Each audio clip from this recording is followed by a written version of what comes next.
Thank y'all. One thing, and I can't remember if we do this live or not, but we had a student appreciation day today, and man, we got a lot of students that are part of this. I think sometimes we lose track, but from just a student perspective, is equipment managers, student trainers, nutrition staff, video staff, our creative people, our student football coaches, and then people that help in recruiting. So we've got a lot of undergrads that are here that help this thing run, and they do a really good job. So recognize them in front of the team today. So I want to do that in front of you all as well. In the stadium today, we went, probably between 40 and 50 total snaps with the ones and the twos, and about 20 with the threes. A little light on D-line numbers, so we didn't go as many with the threes. And then we did some special teams competition.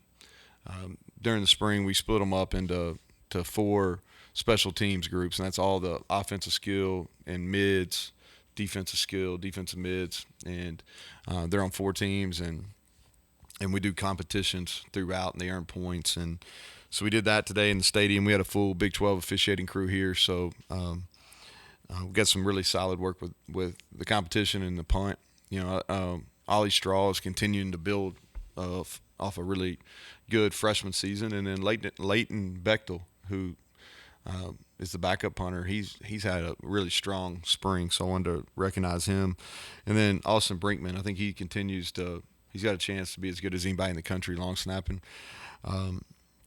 Field goal competition is ongoing. Michael Hayes has done some really good things. Didn't have his best day today in the stadium, and then Danny King is continuing to show some growth and really putting pressure on him. So I'll start, just talking about the scrimmage aspect of it.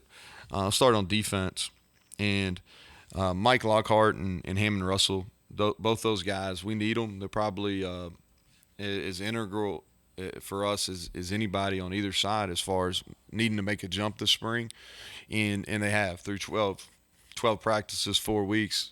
They've gotten better, and they've not arrived yet, but I thought both of those guys did some nice things.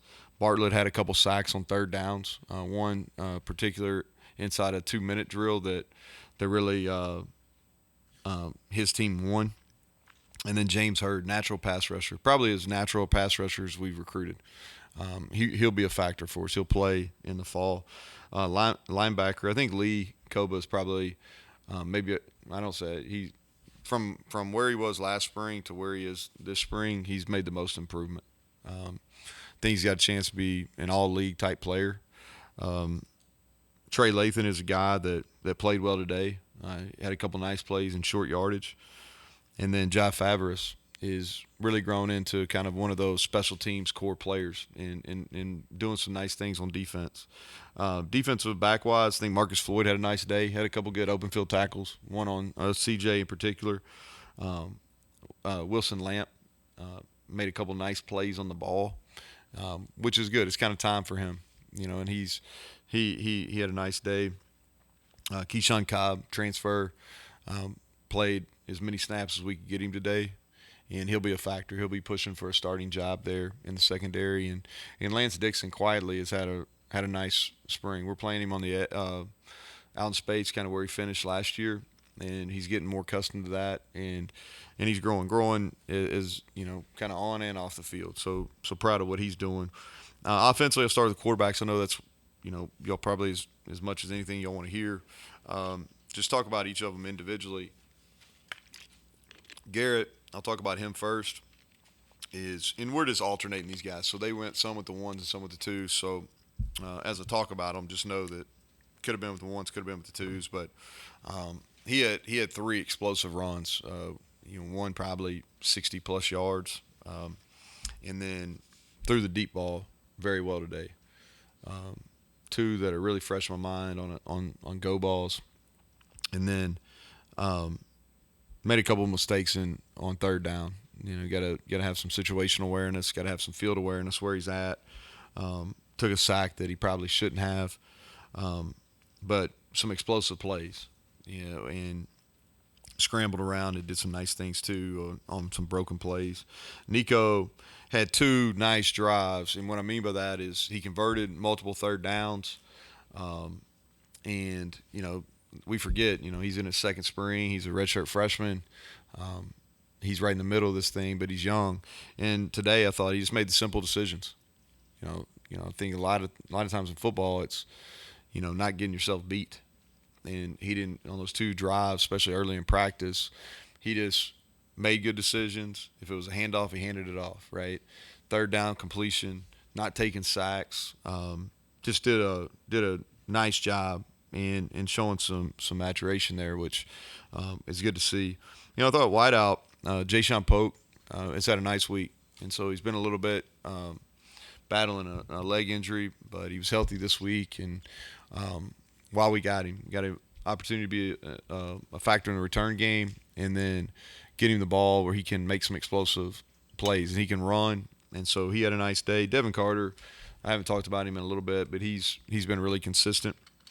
And then tight end, Cole Taylor and Will Dixon both had some nice catches, especially down in the red zone, which is something we need.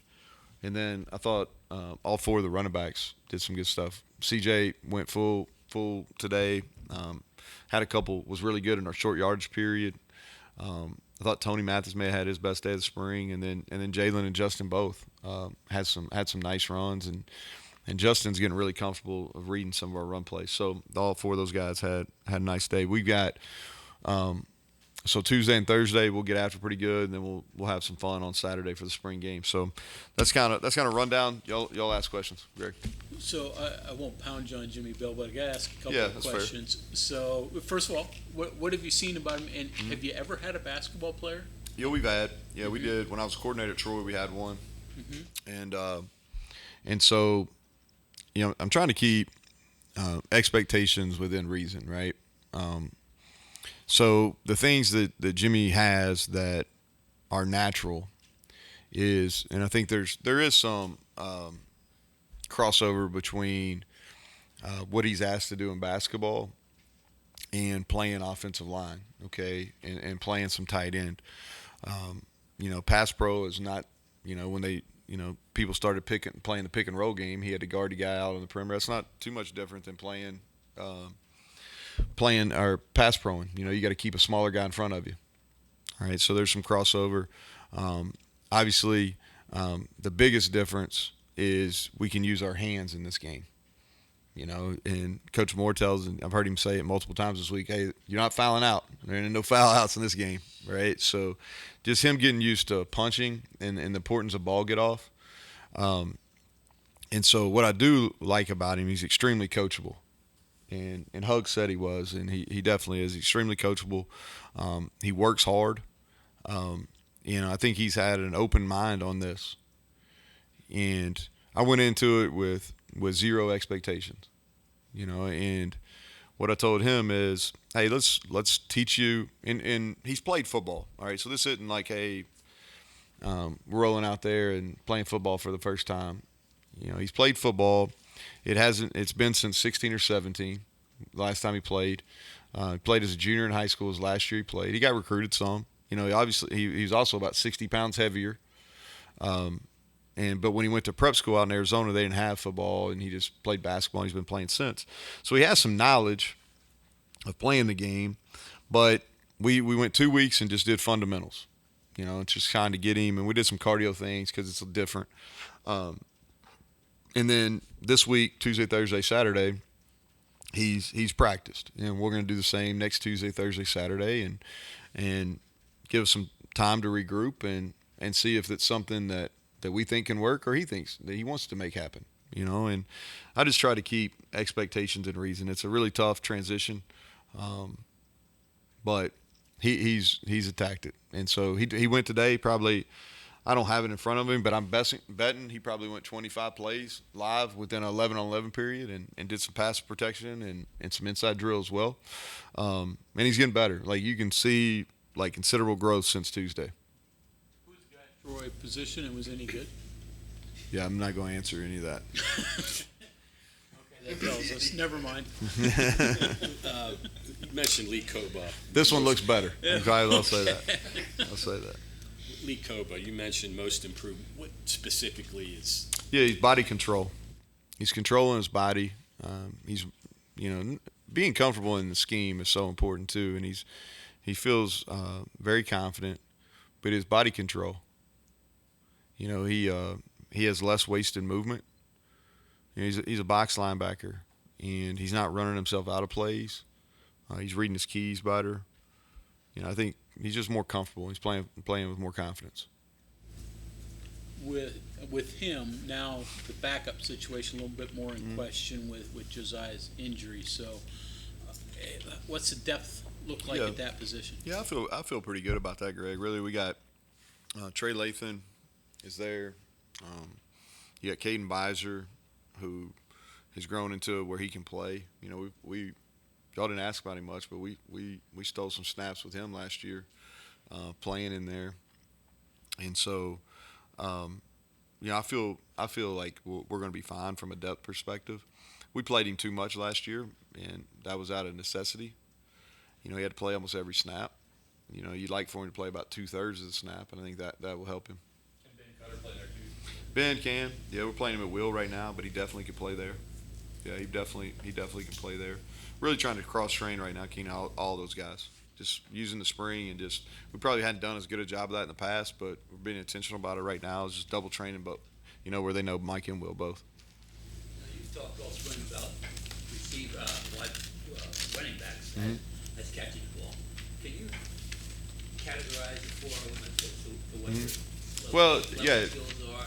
Well, the easy thing on that is like, so CJ's got ball skills. He played receiver. Jalen Anderson, they used him a bunch in empty.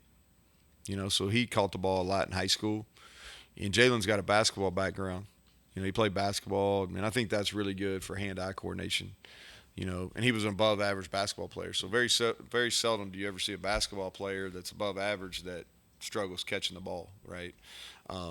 And Justin and Tony, neither were asked to do that in high school, but they've been in the program long enough now where they're plus hands guy. They can run routes. Very similar progression like Letty. Letty wasn't asked to do that in high school, kind of got better at it each and every year. If you remember, his last year, we played him. We ran routes with him. He had a bunch of catches his last 2 years. And I think that's a similar progression that Justin and Tony both have had.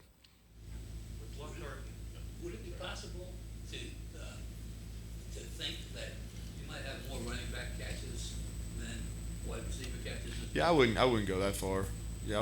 But I do think our receiving numbers are going to be considerably more than they were a year ago.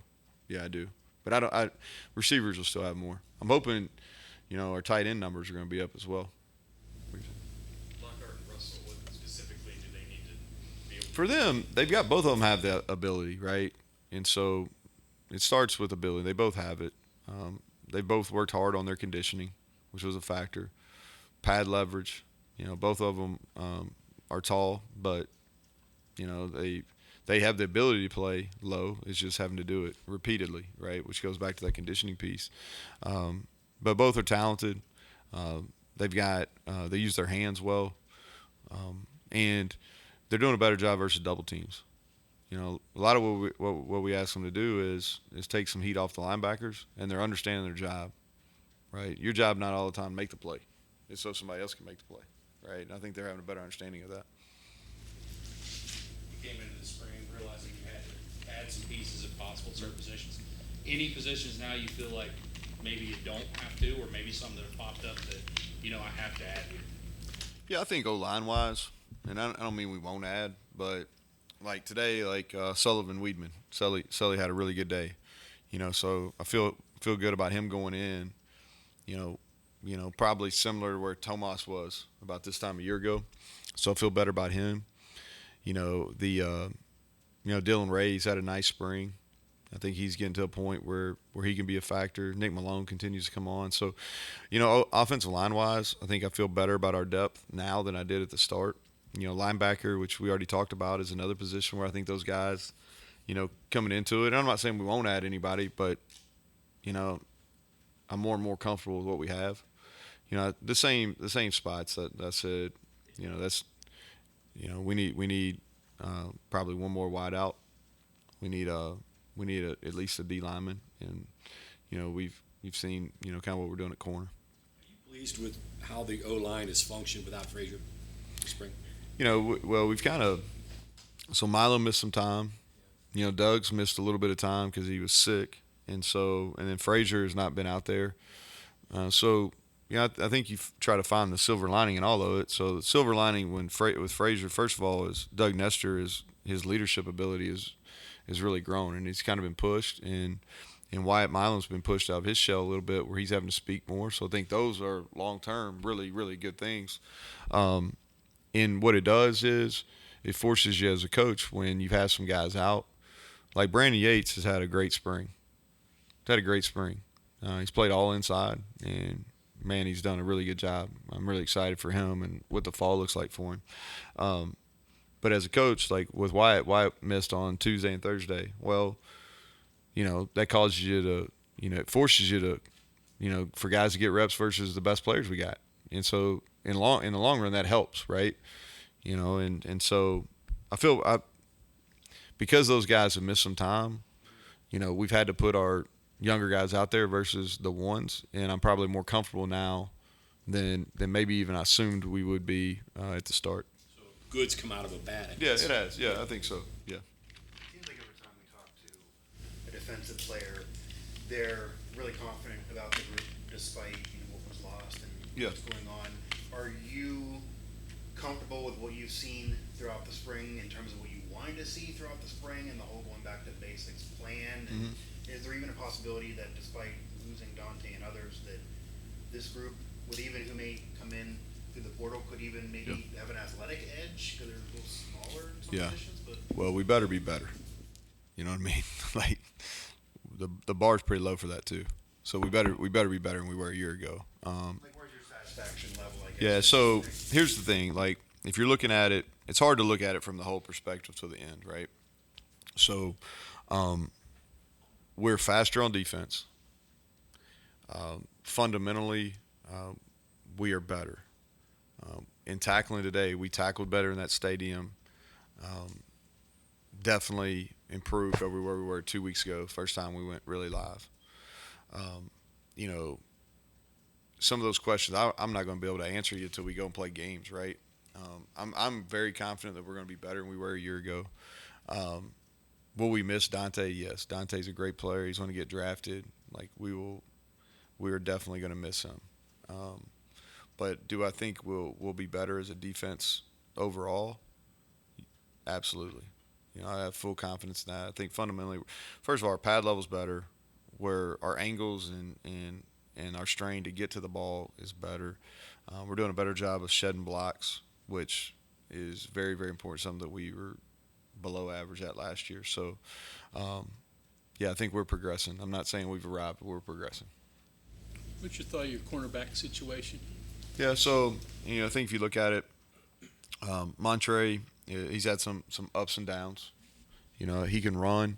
I think the more comfortable he gets in the system, he's going to be I think he's going to be a solid Big 12 player for us. And that's what we thought when we took him from Kent State. Great guy, he works. He's hungry.